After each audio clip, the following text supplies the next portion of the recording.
Hello, Broadway Besties, and welcome to From the Mezzanine, the Broadway podcast for the Broadway fans. If you're watching this, you're already seeing that we are being graced by Bryn's presence today. Hi, everybody. I've missed you.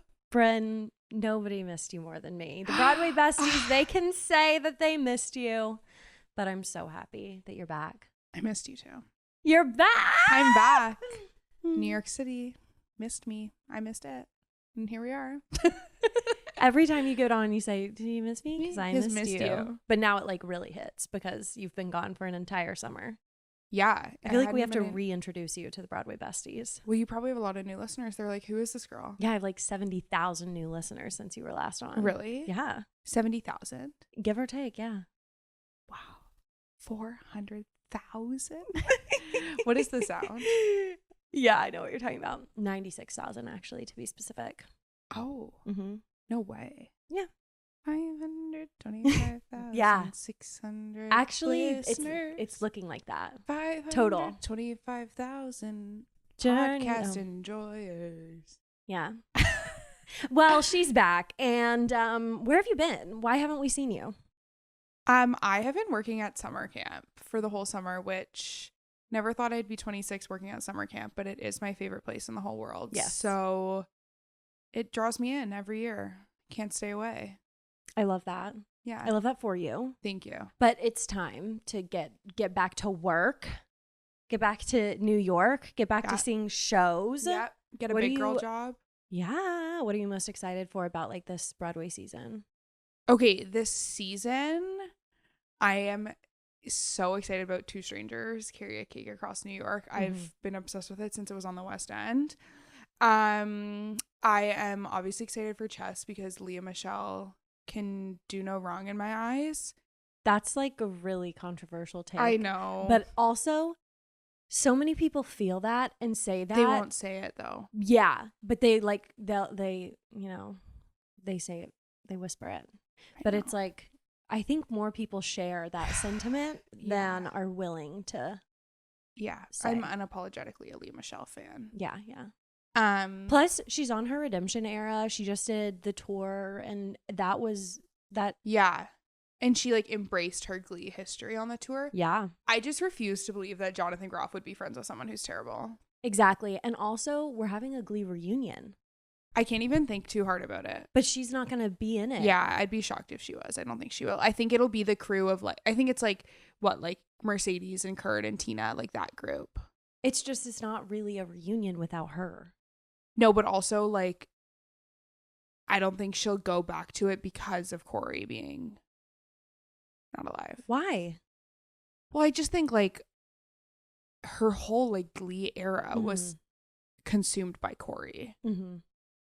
It's just now that she's like acknowledging it again. Yeah. I'm surprised. But I mean, I know all of the drama with the cast. Yeah. That's the other thing. But at the same time, it's like, it's a Glee reunion. Like, she was the leading lady of Glee. Yeah. So how is she how do you not do going to be it? in it? I haven't like looked into it enough. Yeah, same. To be honest. Yeah, I don't know much about it. What else am I excited for? I'm honestly really excited for a lot of off-Broadway stuff that's incoming. I feel like there's so many exciting things. I'm obviously really excited about Spelling Bee coming to New York. Yes. And the replacements they made in casting, like Noah Galvin was amazing at the Kennedy Center, but all the replacements they've made like have made me even more excited.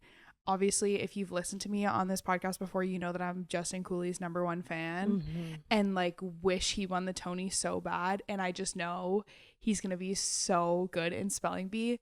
So Justin Cooley and Kevin McHale being on the same stage, not to mention Jasmine Amy Rogers.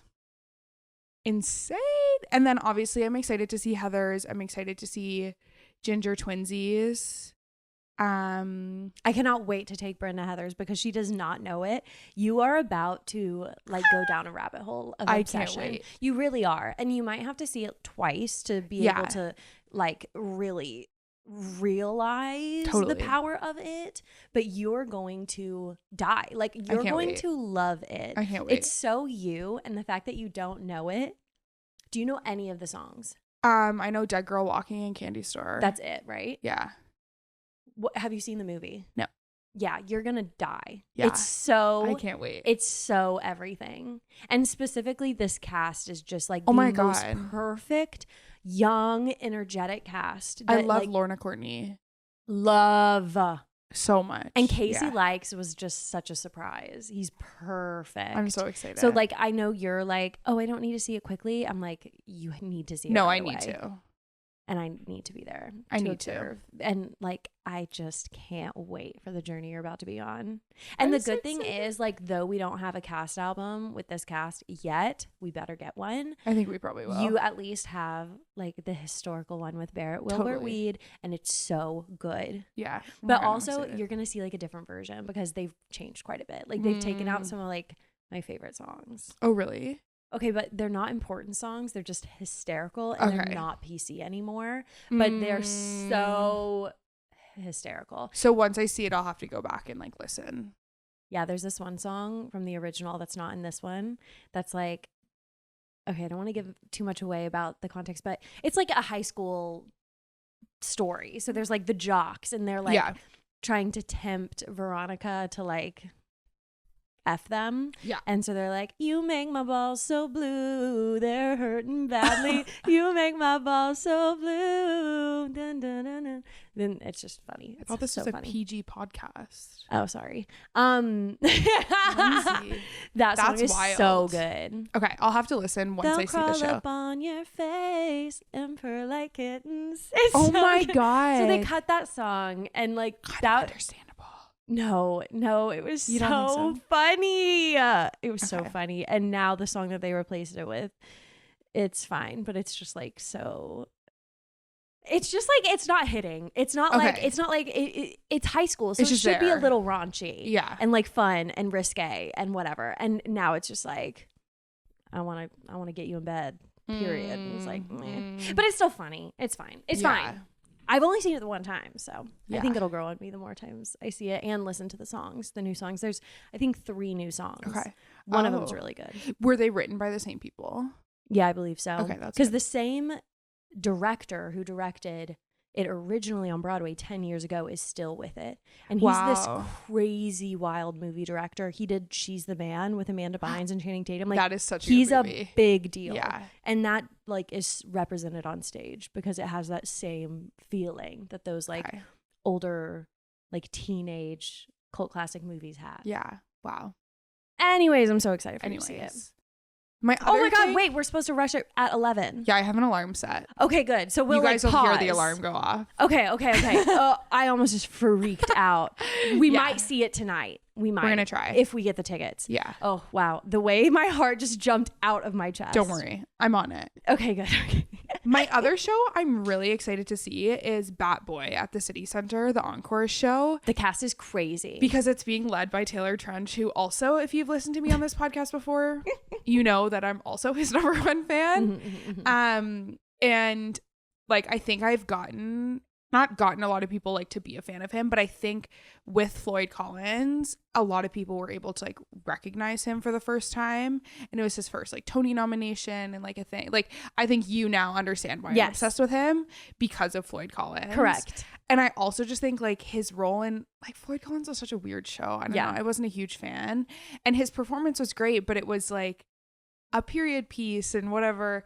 Like, I just know that Bat Boy is going to be batshit crazy, and like I'm just sure he's gonna be incredible. And Andrew Durand is in it, and Carrie Butler and Marissa Jarrett Tomei. I probably butchered her name, but that's crazy because they were in Hairspray together. Like, it's the wildest casting show. It's so exciting, and honestly, like everything about this season is so Bryn coded with these castings. It's like there's so much glee. There's so like even Queen of Versailles with Nina White from Kimberly Akimbo.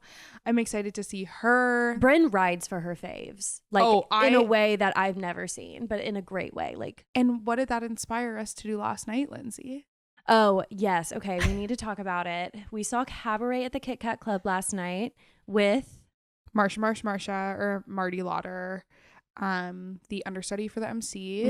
We did not see Billy Porter, and after seeing this show, I cannot even imagine Billy in that role. Just to be honest, like I thought Marsha was amazing, and likely better than potentially anybody else who's played that role. Like, no, they were amazing. So good.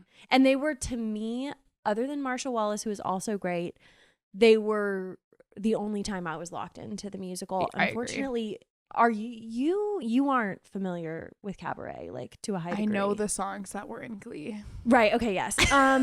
Yeah. Same. And this was both of our first time seeing it. Exactly. Which is kind of wild because it's been on Broadway for like 18 months now, but it closes next month. Mm-hmm. And we've let it pass us by this entire time. We've always been like, should we see it? Ugh. We tried really hard to get tickets with Adam Lambert. Yeah. Like, there was a period where we were trying that Digital Rush every single day and just could never get it. So we did try to see it with them. I think like last night, a lot of the time I spent watching the show, I was thinking about how other people would have played the roles. Correct. Same. And I was really just irked by the fact that Billy Porter typically plays it, and I was like, oof, if that were the case, I would have been squirming even more in my seat. Yeah. Can't picture it. I don't want to bash it too much, but well, I will. I mean, bash Billy Porter. Oh, okay. I'll bash the show. I didn't like it. Unfortunately, we did not love the show. And well, first, let's say the good things. I liked the pre-show. I thought that was so extremely unique. My favorite element of the show was definitely the way they redesigned that theater. 100%. It was beautiful. I think my favorite space was like up in the mezzanine, that like green bar room, and so the nice. lights were so beautiful. Yeah. And all of the art they added to each hallway, it really cultivated the vibe beautifully. We kept wondering, why aren't we allowed to record? Because I feel like that impeded their marketing so much, because if people were posting the pre-show performers, like, I know there's such sensitivity around recording performers, but that would have gone viral. That would have, like, they brought people on stage at one point. It's like, that would have been a great opportunity to get the word out more, and Lord knows they need it now. I understand it, like, at the beginning, like when no one had seen it yet and it was really top secret. Yeah. And it was Eddie Redmayne and Gail Rankin, and like it was all hush, hush, hush. Like, I feel like that made sense. But now at this point, when they're struggling so much, like, let's try new things. Let's open it up a bit. They don't have to like film the whole pre-show, but I will say, like, the 30 minutes before the show of us like walking into the theater and experiencing everything, like that was the coolest part. And I feel like if I had had any semblance of how cool it was going to be, I probably would have like tried to go a lot earlier. Yeah. I feel like we were there like at a good time. Like, we were early. No, I mean like earlier in the run. Like, I would have been more intrigued. Yeah, but we had no idea. We just heard about the pre-show.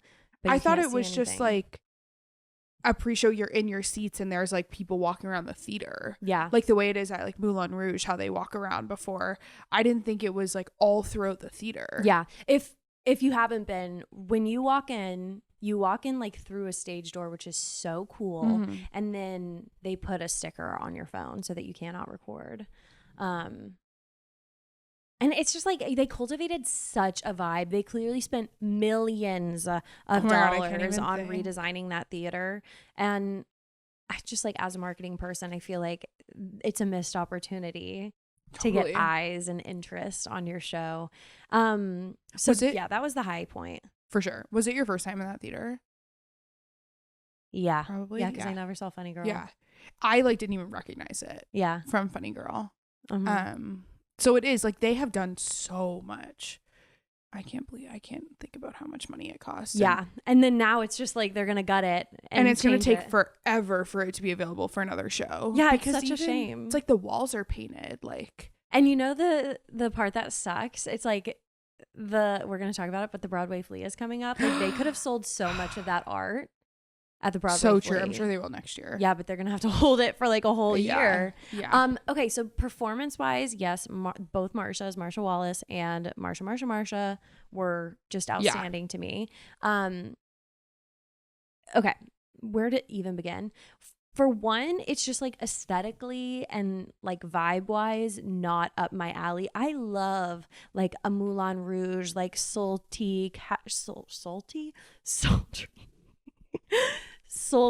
like cabaret, like sexy vibe. Like I love that aesthetic. But this was like raunchy in like a nasty way.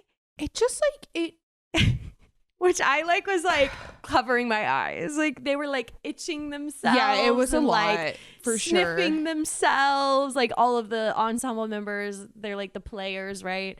And I was like a little like grossed out. Yeah. I think I'm sorry. My thing with it is more, okay, the first act is an hour and 45 minutes long. Yes. Which is the length of all of Maybe Happy Ending. For example. Exactly how I was looking at it. It's a full musical. And I don't really think that much happened with the plot until the last 5 minutes of the first act. Yeah. At least like anything that was like intriguing and really drawing you in. And maybe we're just like not cultured enough. And like I missed a ton of like hidden messages. I think we did. But probably, also, but I just hidden. Like... I don't know. I just didn't really care for it. Anytime the MC was on stage, I was intrigued. Same. The storyline about like the older woman who rents the houses, I understand its relevance like later on, but I didn't really care to like watch their love story develop. I liked their love story. I didn't like they had too many songs. I didn't care for the cliff story of all of that. I realized that all of these little like side stories lead to the act 2 and everything coming together and being so shocking and heartbreaking. But like seriously, we don't need so much fluff in between everything. Like it just felt like a lot of the songs, I feel like we're gonna get ripped apart because this musical has been around for so long. Yeah, people are gonna not agree but with like us, so I just felt like so many of the songs were like, I love musical theater, and I was like, why are we singing again? Like there's no plot to this song. Okay, I'm scared. I just like I am happy we saw it because it is one of those things that I would never know if I was going to like it or not if I had never seen it. And I will say the first number, I was like, oh, I'm into this. Like, this is really cool. I've never seen anything like this. Yeah. Like the pre-show into that, I thought some of the choreography was great. And I thought some of the choreography was terrible. Yeah. The fight scene was terrible. Yeah. I was like, it was like, pew. Yeah. Pew. Pop. And sure it was like metaphorical, I'm sure, I don't know, but I was just like, once everything punch is a each metaphor, other. yeah, once everything is a metaphor, it's kind of like, just tell me, like womp, tell me what I get need. over it. Like I don't want to interpret everything that I'm seeing. Yeah. But also there were some instances where I was like for example, when the Nazi, he takes off his coat and he has like his Nazi regalia on, like I was like, I thought it was supposed to be way more subtle because people are always like, did you get the meaning behind it? And I've always known like it's about like the Nazis and like World War II. But I thought since we were doing the metaphor thing this entire time and then it was just like so blatant, it I don't know. I feel like there wasn't a lot of balance. I think because I knew that there was the plot line about it being set in Germany and World War II, and I kept like waiting for that to come up. Mm-hmm. And every time something new would happen on stage or there was a new scene, I was like, I wonder if it'll be now. I wonder if it'll be now. I wonder if it'll be now. And it just took so long to kind of get to that point. I mean, I will say maybe This Time is a phenomenal song. Mm-hmm.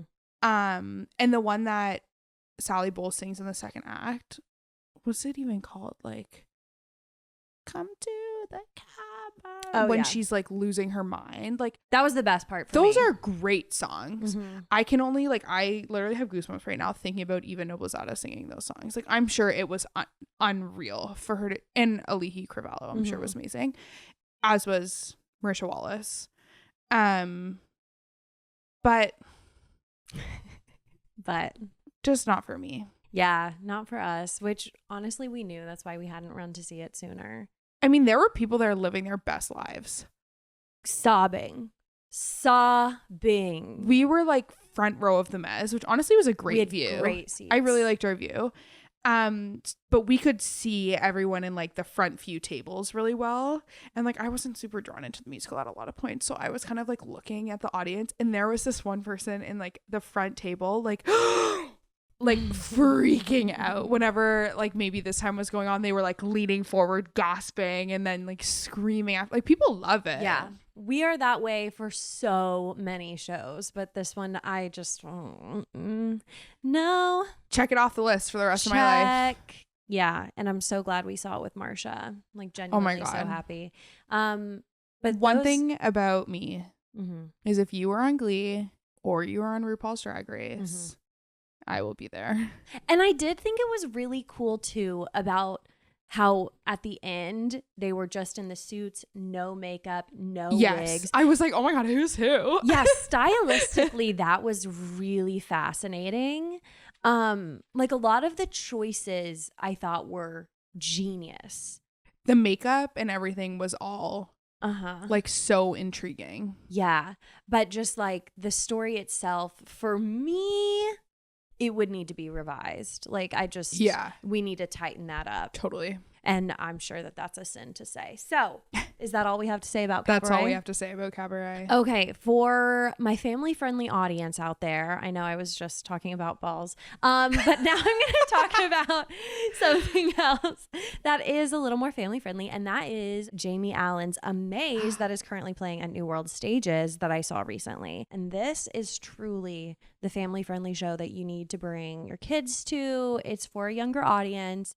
It was really sweet. It tells the story of Jamie Allen, who's this really fantastic magician. I love a magic show. I love a magic show. Yeah.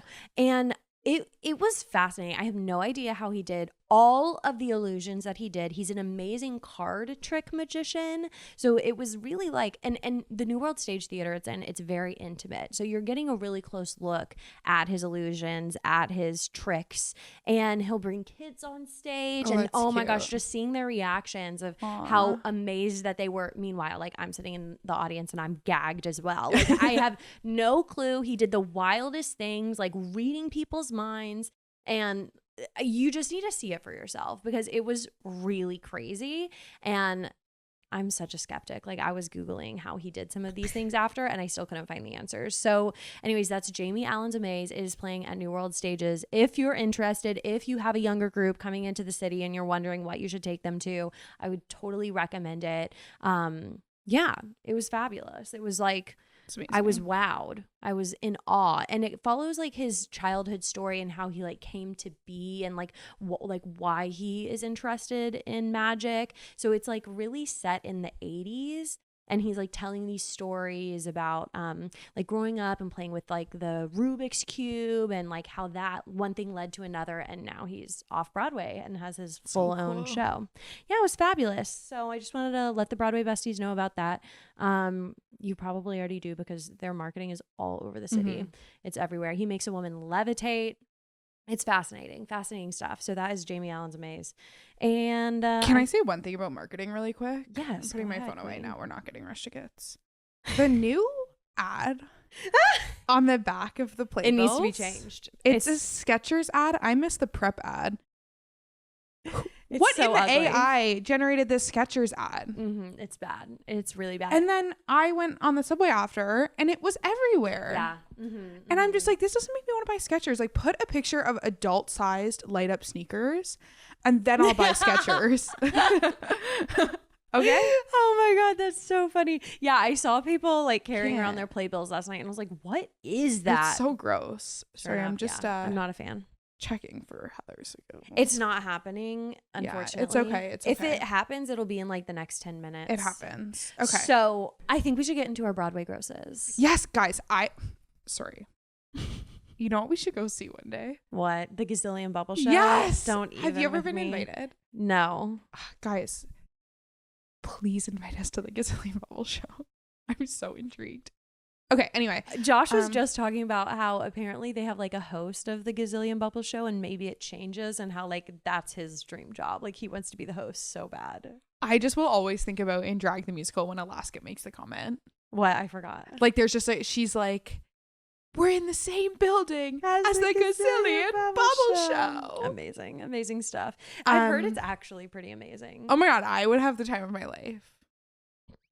That's where we should bring Micah.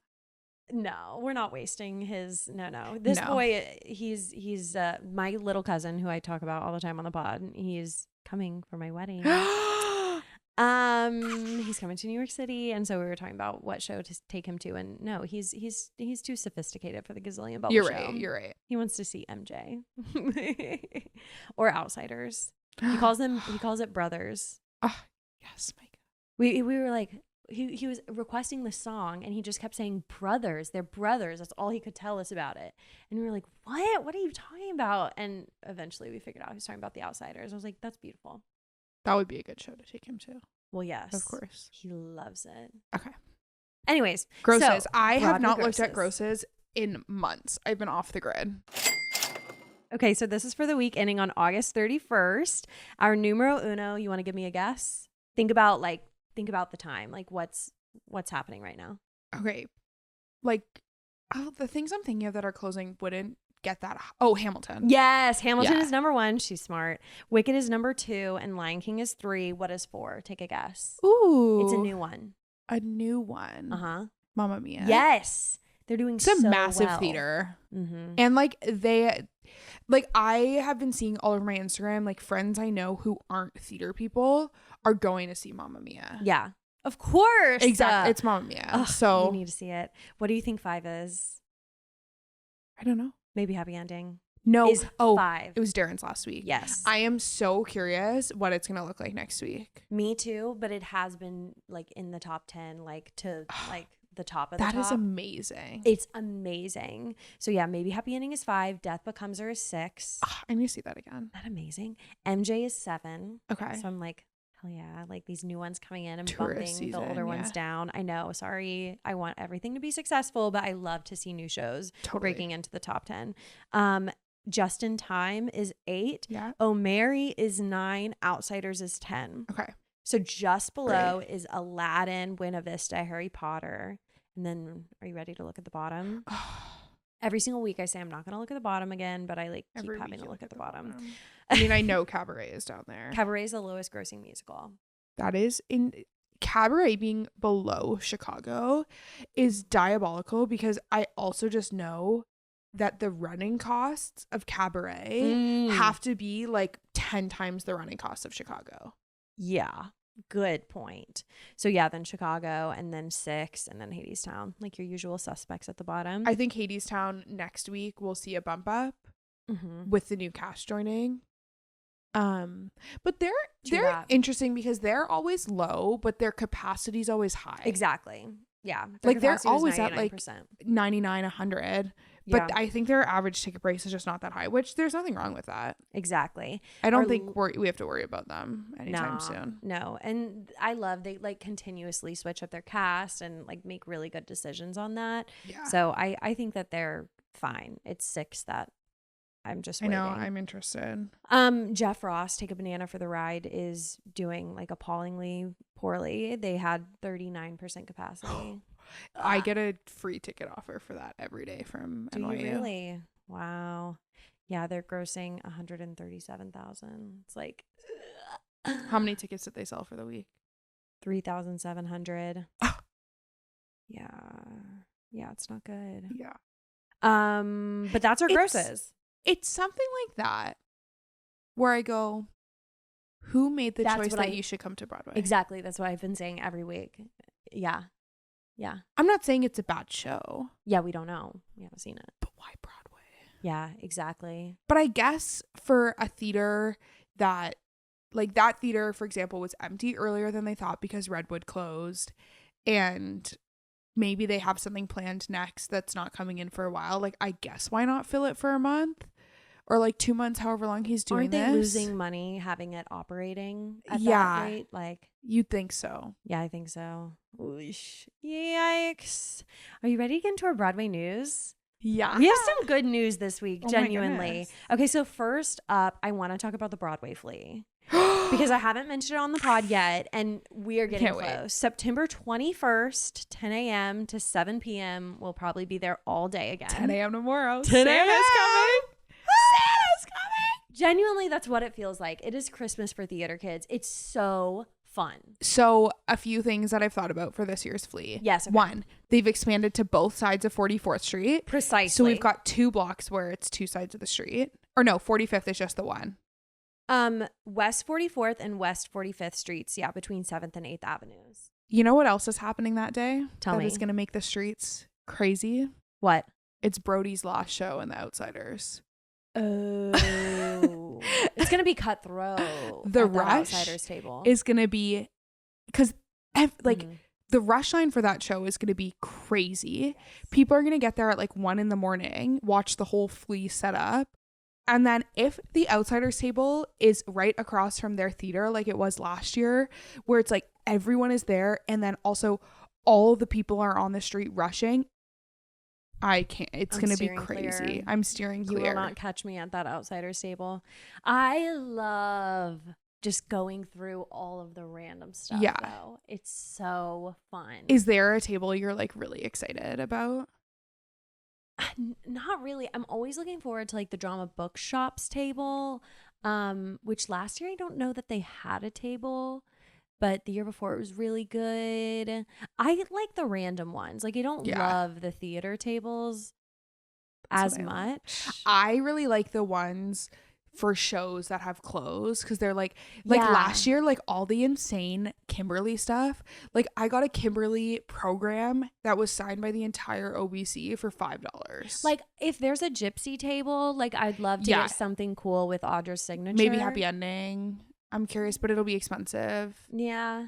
I'm really excited to see what there is for John Proctor as the villain. Yeah. Because it closes tomorrow. So once you're listening to this, it will have already closed. So I feel like we might get a lot of stuff from them. Yeah, you will. And they have done so much like marketing, and they have so much swag that you might get some cool stuff. So that's kind of like where I'm really excited to go. The Notebook, I'm curious if they have a lot of stuff that they like cleared out when they closed. Like I wonder if Smash will like be selling merch for like what a $5. moment in time. What a moment. Like a blip on the Broadway radar. Exactly. Smash. Like I feel like I already forgot about it. But yeah, Boop has like some cute stuff. Yeah. I just think like not necessarily the show like props and all that, but like merch that they had that they're now selling discounted. Mm-hmm. Like there was this like one Boop shirt that I thought was so cute, but I was like, I'm not going to spend $40 on it. But if they're selling it for like $15, why the heck not? Yeah. Other than that, like what? Like, do you think they'll have Romeo and Juliet stuff? Oh my God, she's gagged. I forgot about that. That is insane. That was a period of time. It was. Yes, I cannot believe how many times I saw that show. Me because neither. I look back on it and I'm like, I didn't even like it. I'm kidding. My God. I loved it, but like I didn't like the show. Like I didn't care for the whatever. Mm-hmm. Like this story. I can't believe that they still only released that one song from it, because the after intermission song that Paris sings is the best song from it. And they never released it. That's crazy. And Man of the House did so well. I know. That's weird. But so, I mean, I think their stuff will be really expensive.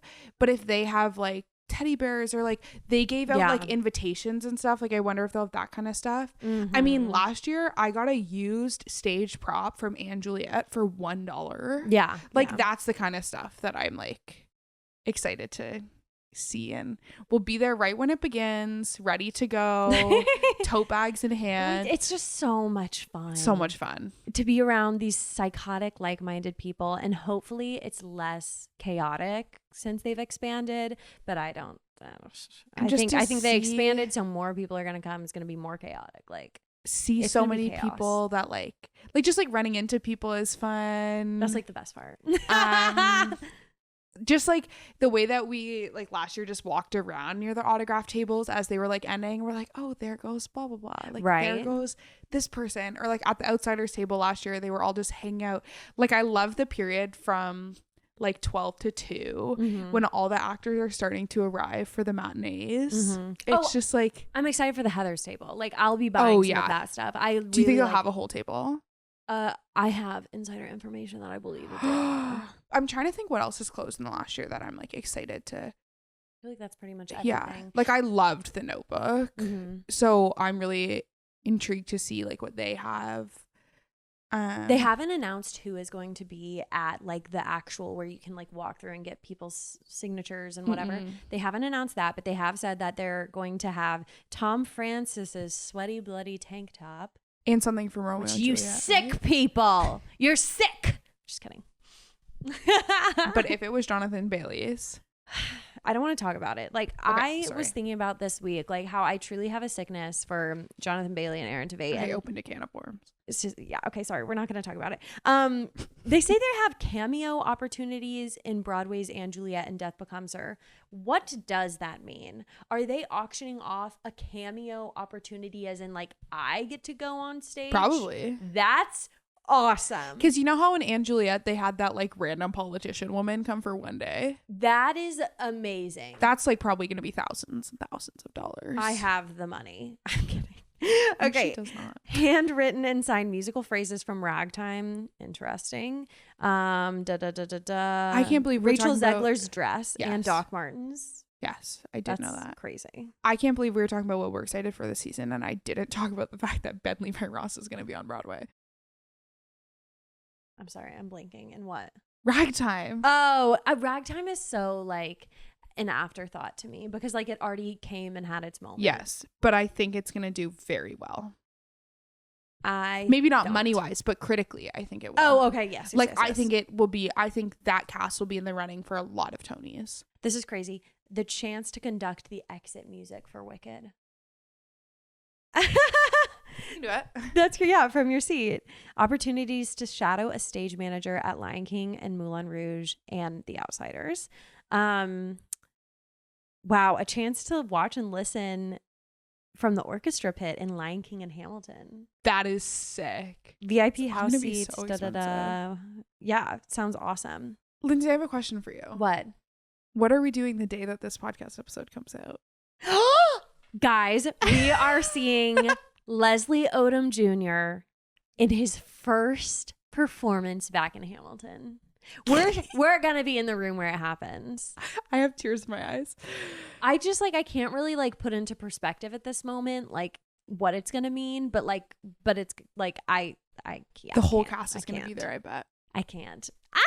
I bought these tickets approximately 10 minutes after it was announced. God bless this girl right here. And now the cheapest ticket you can get for the whole run is $1,000. God bless you. Yeah. Thank you. It's so important to have friends who think ahead. It's so important. And I can't wait. I already have Ragtime and Bad Boy tickets, so. Good on you. Should we get into our next news story? Yeah, sorry. I am on a tangent mood right now. So Jane Krakowski was cast as Mary Todd Lincoln in Oh Mary. She is our next one to rock those bratty curls. And this is perfect. I love it. I love her. I love the show. I love every move they make. I can't wait to see what's next. I'm so happy for them. I feel like they're doing so well. It was so hysterical that they thought they could leave Broadway. I know. Yeah. I just like, obviously I knew that they would do well, but I didn't think that they'd be like 18 months in still selling 100%. They're having so much fun too. I will be on the street one day in the next few weeks trying to get rush tickets. For Jinx? Yes. Yes. Yes. Yes. I would love to see Jinx. I love her. Jane Krakowski, I love her. I feel like every new casting, I'm like, I'm gonna see it. Yeah. But at the end of the day, like, I'm like, I saw Cola, so I haven't been excited about what's better. Like, Jinx to me is like my prime. Yeah. And Michael Urie's in it. Yes. And Kamal, what's his last name? I don't know. Last name, but I think he's leaving when Jinx leaves, and I love him. Michael Urie is a big hitter. I should prioritize that. So if you want to come with me to see Jinx, let me know. Well, okay, because you won't want to see it with Jane. Okay, I will be seeing it with Jinx. Okay, gotcha. Because I don't know when Michael Urie leaves, but I know that Kamal leaves when Jinx leaves, I believe. Because to me, Michael Urie is like one of my it boys of Broadway that I love.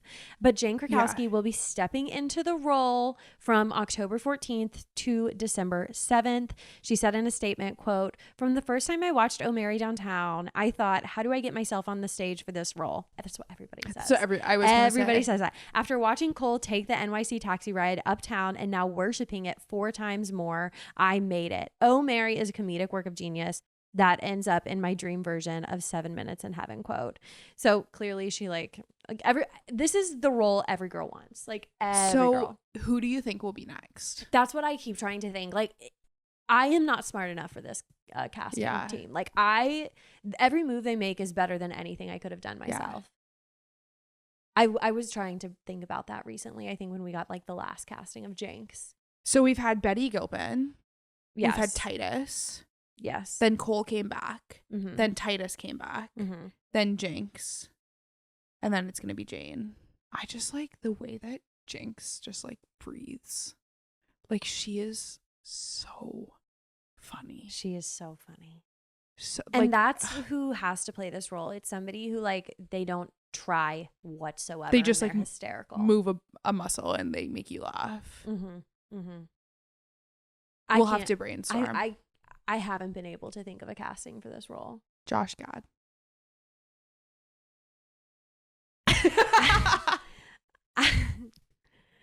I'm kidding. I would buy every performance ticket. Oh, like, it would be amazing. Josh Gad would be the best thing that could ever happen to me personally. I can picture it. I'm trying to think of people I can't like not picture it in the realm of like Jinx and Jane and like But then Titus feels so different too, you know. Yeah, we'll have to brainstorm. We'll come back to you. If it was you're gonna get me hung up on that now. Yeah, that would be amazing. We also had another big starlet that has been announced to come to Broadway, and that is Sarah Hyland in Just in Time. So Erica Henningsen and Gracie Lawrence are exiting from the show. Erica is leaving September 14th. She is being replaced by Sadie Dickerson, and this will be Sadie's Broadway debut. And Gracie Lawrence will be leaving the role of Connie Francis October 5th. And Sarah Hyland will be taking on the role of Connie Francis on October 8th. So I still haven't seen the show. It's impossible. That rush line, I'm genuinely afraid of it, but I need to. But I think this is like a fine casting. I think it's a good casting for the future of the show, but at the same time, like it's kind of like people are going for Jonathan Groff. I don't know. I think they could have really cast anyone. Exactly. Yeah. I'm not really gonna say my thoughts on it. Say it. It's mean. What? You don't think Sarah Hyland is good? I don't think she's good. Yeah, I don't think she's bad. I love her and I love Modern Family and I think that she's a great actress. And I haven't seen her on stage, which is why I really hesitate to make a lot of comments about her. But I just can't get behind her being a singing on stage actress. It just doesn't fit to me. Every clip I saw, I haven't loved. And like the role of Connie Francis, like your whole role is to sing. Like it's just about her voice. And to go from Gracie Lawrence, who is this belting powerhouse. Yes. I know Sarah Hyland isn't that. And I just am curious to know if Sarah Hyland and Johnny Groff are going to have good chemistry. Like that'll be interesting to see. I think anyone could have good chemistry with Johnny Groff. He could be the next Mary Todd Lincoln. But it's interesting to me. I just don't think it had to be a name for the show to continue to do well. No, it didn't. Which is why I'm just like, just cast someone from Broadway who's really good. Like the way that like Erica Henningsen, like she's not a huge name outside of Broadway. I mean, she's leaving to go do season 2 of her Netflix show, which is great. But she's just really good. Like that is the kind of person like I think you should have in that role. Especially this is such like an old like classic like boop bop musical. Yeah. So it would be more inspired to have somebody who can eat down in that role. Or like even like Gabby Karuba just joined as the understudy. Right. And like, I love her. I would love to see her in it. I think she's amazing. And I'm like, just like have someone like that who like is so good at what they do. I just don't think you need to, like, Gatsby kind of like needed someone in that leading role to bring the audiences in. Like, that's what Little Shop does, for example. Like, Little Shop will cast people who maybe aren't like the best of the best, but like will bring the audience in. Exactly. I just don't think this show needed that. Mm-hmm. And I feel like the demographic of this show, yes, it's like the Johnny Groff fans who like really range a ton of like age groups. But it's also I think Bobby this is a Darin very fans. Exactly like older demographic sort of show. And yeah, it just leads me to be like, these people want to see like powerhouses on that stage, especially in like Connie Francis. So it's fine, and it's like for a moment in time, like she's not in the role for super long. But I also like when we have somebody of celebrity who continues to like be in the musical space, because it's interesting to me, and it's cool to see like what sort of moves that they make. And it is just kind of like, I refuse to believe that she is the most talented person who auditioned for that role. Yeah, no, that's valid. In a show that they don't need the name for money. But you know, who could be Mary Todd Lincoln? It wouldn't last long, like just for a blip in time. For sales wise, Betsy Wolfe. Yes, she would be so funny. She cracks me. She's so hilarious. Like, she would be so funny. She sure would. I bet she would want it too. Yeah, but she wouldn't bring crowds.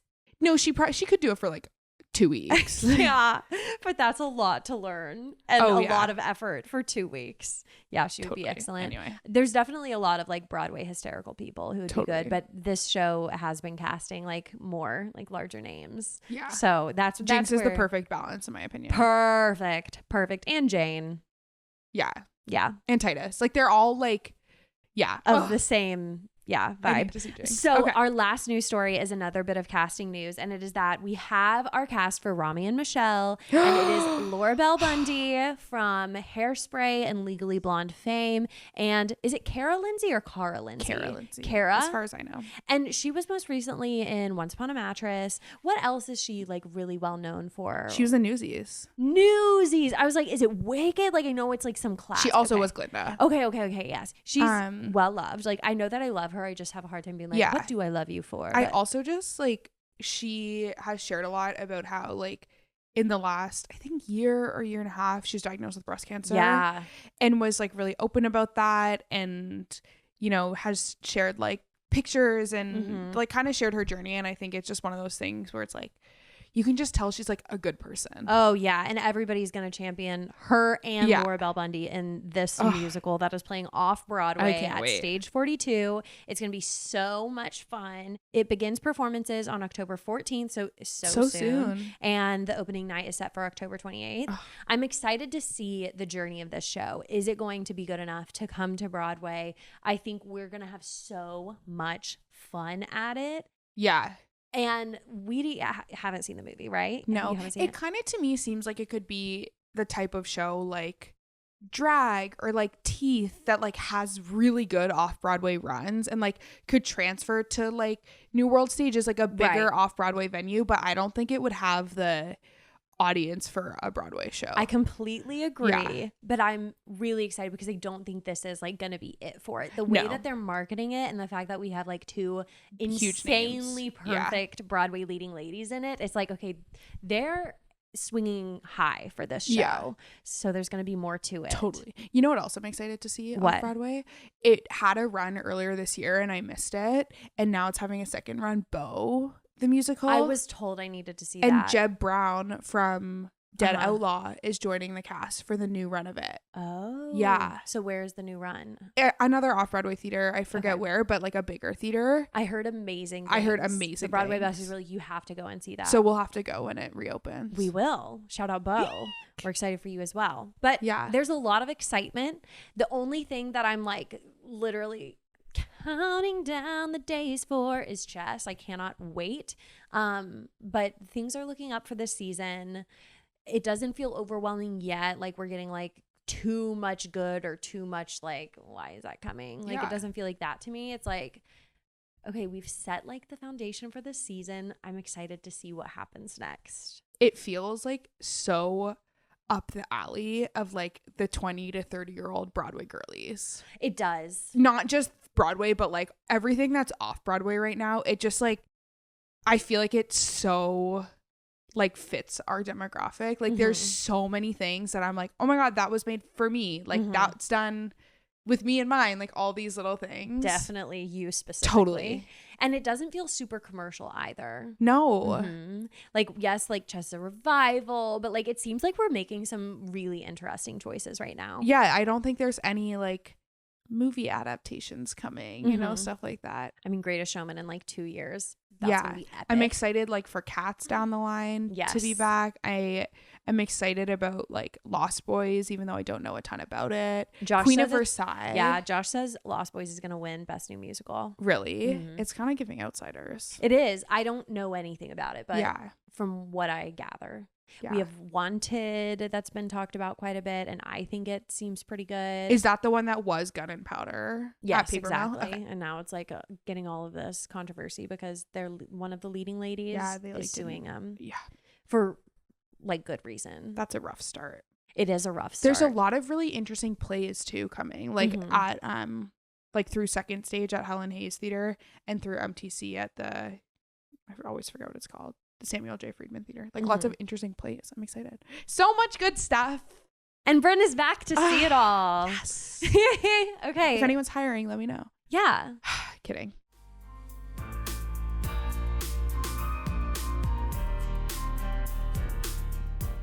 That has been this episode of From the Mezzanine, Broadway Besties. Thank you so much for joining me. If you want to become my official Broadway bestie, you can join me either on the Patreon at patreon.com/fromthemezzanine, or I also post my Meet Me at the Stage Doors, which is the bonus episode that I do every single week on Spotify as well. So it's like a little easier if you're already listening on Spotify. You can unlock the bonus episodes for $5.99 a month. Same price over on Patreon.